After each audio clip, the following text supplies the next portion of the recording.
You know, it's not just on the science as it relates to COVID that they got so many things incredibly wrong. Clay, it has been remarkable lately.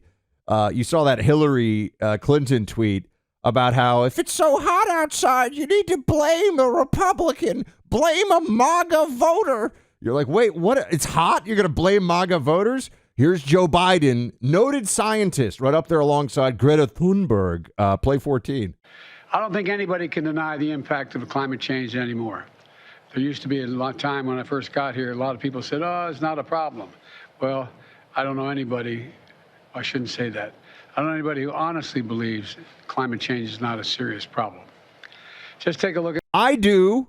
You utter buffoon, Joe Biden. I believe it is not a serious problem at all. In fact, it is not a problem. It is a reality of weather systems that have existed for as long as there's been a planet.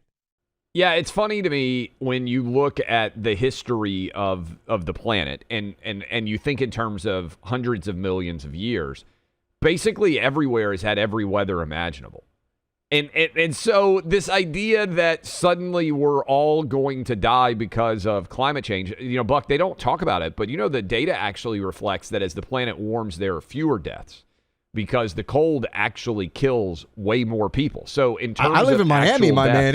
It's great down here. If you could turn, Nova Scotia into Miami, I don't know how bad it would really be. Well, for anybody out there who was a dinosaur aficionado when they were kids, the reason they find dinosaurs everywhere is because basically much of the world was a rainforest back in the day, right? So even places that are incredibly cold now used to have the ability to maintain temperature where they could have reptiles.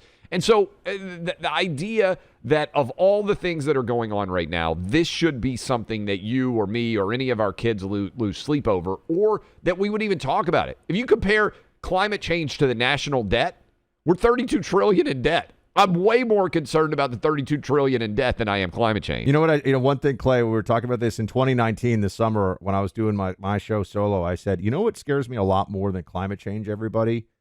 Antibiotic-resistant bacteria and pandemic disease. I swear, it's true. And it was true. Just saying.